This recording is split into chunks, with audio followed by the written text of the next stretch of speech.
No, COVID-19 is not airborne. COVID-19 transmits via droplets, and what we mean are these small little particles of moisture, liquid. These particles, when they come out of your mouth, they drop. And so that's why we say between 1 and 2 meters. Anything beyond that, they don't disperse. So no, it's not airborne. It's through close contact and through respiratory droplets. But the one thing I should say is that in healthcare facilities, we do tell healthcare workers that when they are treating patients, very sick patients, where they have to intubate them, and sometimes you have particles that can be dispersed much further than just that 1 to 2 meters. And so in those situations, we tell healthcare workers, you have to use airborne precautions. And so there may be some confusion out there when we say airborne precautions.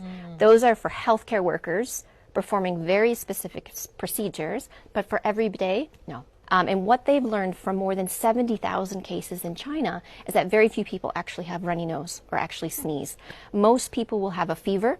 Most people will have a cough. What we do worry about is anyone that has shortness of breath or chest pain, to make sure that they seek health care very quickly. So I'm not aware of any evidence that this virus transmits between pets and people. There's a lot of investigations that are underway.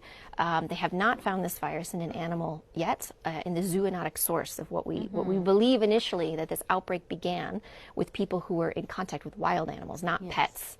But we have no evidence of this virus in pets, and no evidence of this virus transmitting between pets and people.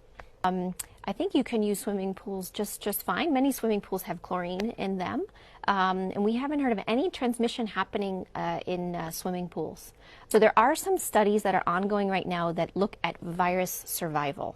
We don't have the full results yet, but what we know from other coronaviruses like SARS and like MERS is that on packages, on certain like cardboard materials, that it doesn't last very long. What is important, though, on certain other surfaces like plastic, that the virus can be inactivated by disinfectants.